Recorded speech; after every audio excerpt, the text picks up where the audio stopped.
in Vietnam. She works there at IH Apollo, and she's going to be also talking about pronunciation and marrying it with decoding. So over to you, Jessica. Okay. Hi everyone. This is the first time I've done this, so you might need to bear with me a little bit. It's also close to midnight in Vietnam over here. So my name's Jessica Brooke, and I'm the academic manager at IH Apollo Vietnam, in charge of adult courses. So to give a little bit of background about the talk, I've only been here for about 7 months now in Vietnam, and since I got here, one of the things that really struck me is just how much difficulty students have with their pronunciation here in Vietnam. It's a real challenge for them. Their language system is just so different to English. And also their listening skills are pretty low compared to other nationalities that I've taught, other languages that I've taught. So that's got me thinking a lot about how I can help students with their pronunciation, also with their listening skills in class. And I'm also really interested in the idea of decoding. So just in case you guys don't know what I mean by decoding, you probably do, having listened to the last talk, but just to have a quick gloss of that term. So decoding is the deciphering of the sounds in the stream of speech, and it's part of the skill of listening, and it's the ability to recognise the sounds in the stream of speech. Part of that is discriminating the different sounds that we hear. Another thing is recognising where one word ends and another begins. So in my example here, we've got the word boundaries roughly marked.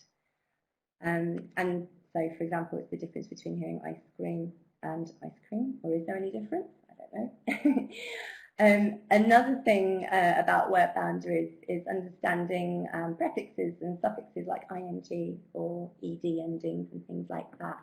And that's something that Vietnamese students miss off a lot, actually, habitually, their ed endings, their s endings. That's partly because they have trouble with end consonants, but I don't think it's that simple, and so that's another reason why I've been getting a lot more interested in decoding. So another part of decoding is recognising sentence stress, and so understanding what that means.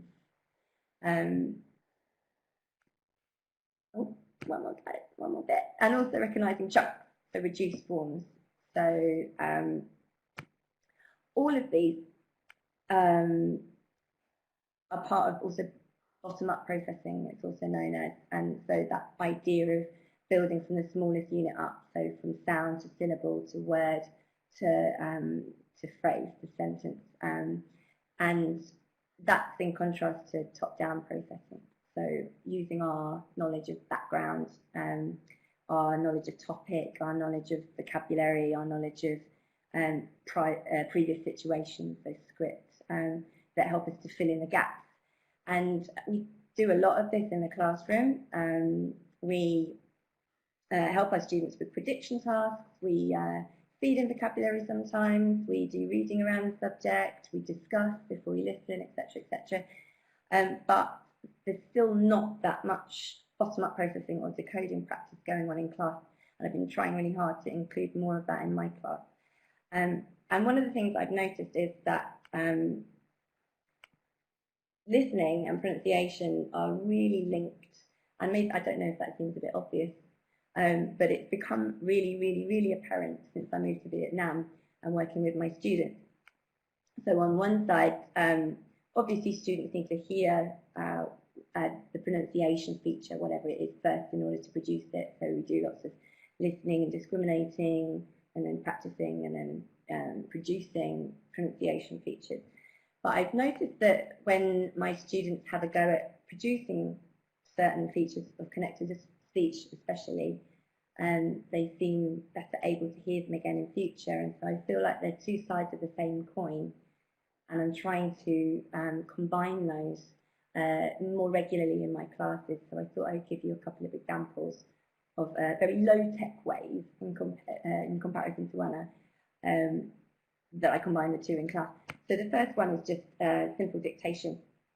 And I've been using dictations a lot in class. And here's an example with the pre-intermediate business class. So it was looking at past simple and past continuous. The activity that they were planning to do would have got them to produce a mixture of these two forms, and there's an example here. We came up with some other ideas. So the idea is to respond to your friend asking about why you were doing something weird in the office. So why were you collecting money for colleagues? Well, and rather than go straight into the speaking, I found an opportunity to do a little bit of decoding practice. So I dictated some possible answers to some of these statements. So here they are. And as you can see, so we've got 6 responses to some of these weird occurrences. And in numbers 1 and 4 and 6 that I boarded, when I asked students to tell me what they'd heard after they'd written the sentences down and I dictated them, we had a couple of options. So in number 1, some of the students heard we collected for a friend, so that's past simple form, and some had heard we were collecting it for a friend. And they actually do sound very similar. We collected it for a friend, we were collecting it for a friend. Yes, arguably your understanding of grammar could have helped you out there, but it's quite difficult to tell the difference. And so I wrote both options down. I didn't tell them which was right and which was wrong. The same for number 4 and number 6. It wasn't wine, or it was wine. It wasn't. I wasn't sleeping, or I was sleeping. In numbers 4 and 6, there's a different emphasis of stress. And obviously, I could have told students about this beforehand and just looked at it as a pronunciation feature. But I felt like doing it as a dictation made it a lot more valuable for them, because they realised that they couldn't notice the difference until we looked at it a little bit more closely. So then we went on to do a bit of discrimination practice. Which one do you hear? Number 1 or number 2? I wasn't sleeping, I was sleeping. And then students started to get a little bit more comfortable with it, and then they went on to do it themselves in practice, which is, I suppose, how you traditionally would focus on pronunciation here, focusing on the negative and the positive auxiliary. So just taking that diagnostic approach made them a little bit more aware of the difficulties in decoding these sounds, and also made them realise, I suppose, a little bit more how important it is to be able to produce them. So I've been trying to use these dictations and taking this sort of diagnostic approach, so not just telling them what they need to pronounce, what they need to hear, but checking what they do and they don't know. So here's a second example. Ooh, no. Sorry, first time I've done this. So the second example, I think you'll probably recognise what the theme of the lesson is. Again, it's grammar this time. It doesn't have to be grammar, but it's grammar here. So it's regular past ed endings, and I dug this up. It was lurking in our materials drive. It was in a lesson that we had planned to teach. And I think ordinarily you would focus on the grammar, you'd focus on the form, the meaning, and then you'd move on to something like this. And I see this in textbooks a lot as well. The problem with this is, so these rules, so if we've got a P at the end, for example, when we add PED, it sounds like stopped with a T. If we add like, we get liked, okay, stopped, liked, okay. And then if we've got a T or a D at the end, it's going to sound like collected or faded, okay. So we add a syllable there. But then when we actually listen to the text, dictating it, well, have a listen.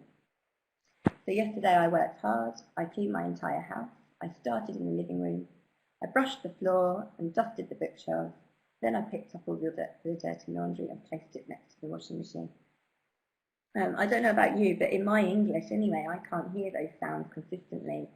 And so I feel like teaching these to students is really shortchanging them, especially my Vietnamese students who are habitually missing ED endings. And you've got to wonder why, because they know the grammar, they know they should be there, and yes, they do have pronunciation problems, but we're telling them they should be using them all the time when actually we can't hear them. So instead I turned it into a dictation activity and got students to decide which words they could hear. And so if you have a look, the ones on the left are the ones that they tended to not hear or not get right or put the base form in, so tire rather than tired. And the ones on the right, sorry, the ones on the left were the ones they didn't hear, and the ones on the right were the ones they tended to hear. So collected with that added ID, scrubbed all the walls. I looked at my watch. So basically all the ones where you can hear a linking sound because there's a vowel sound at the start of the next word, which goes back to word boundaries. And they actually perform a function here. This sound shows us where the word ends and the next one begins. So just a bit of quick work here in doing a little bit of dictation and listening and decoding practice rather than just teaching these slightly convoluted rules of pronunciation for the ED ending. I raised my students' awareness anyway a little bit more of the difficulty when we're listening, although at the same time the importance of being able to pronounce that ED ending when it's important.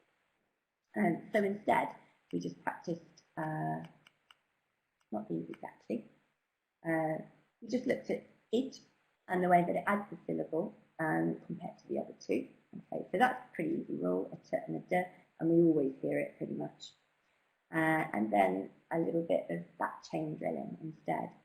So by back chaining, I mean starting from the end and working back. So the things, all the things, collected all the things, and then we can also stick the sound on. So the things, all the things, all the things. And just by doing that, we're raising the awareness, raising awareness of the fact that students need to link that sound in that situation. So doing a little bit of drilling of those, and the whole thing maybe lasted 5-10 minutes, and it just raised their awareness a little bit more of the connected speech features that make these difficult to hearing, and also the importance of producing them too. So when I've got all that done, then we could just proceed with the lesson as normal, and it didn't take up too much of our time, but we had a little bit of decoding practice in there. So I'm a little bit behind. I'll just go very quickly through the tips. Then I think it's very easy to include a little bit of decoding for that practice in class. Just integrate it, don't segregate it. I got this from a really nice talk at IATEFL this year with McKinnon and Meldrum on integrating pronunciation, which has influenced me quite a lot as well, so please check that out. It's very easy to integrate a bit of decoding practice in most classes just by using a little bit of dictation. And it's not old and it's not boring, and actually it's very easy to do, and you'd be surprised at how difficult students find it.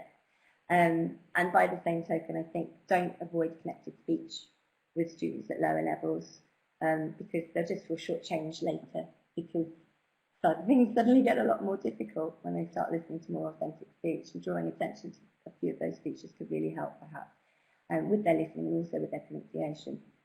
So I try to take a diagnostic approach. You don't need to spend a lot of time looking at every single feature. If you're a new teacher, you're not familiar with the IPA, you're not familiar perhaps with all the terminology, but just selecting maybe 2 or 3 problem areas that students have from the dictation, listening to them and trying to work out where the problem lies, and then giving them a bit of pronunciation practice and drilling to get them more familiar with it. I think I certainly really help my students from what I can tell. And so try drills, try a little bit of transcription, also shadowing, maybe with short texts could perhaps go a long way. So I think I've run out of time, but I'll just go on to show you my email address. So if you have any questions or you want a copy of this, you can send me an email and I'll send them right back. That's all. Lovely. Thank you very much, Jessica. That's great. A lovely finish to that hour. And so we are going to be back in just under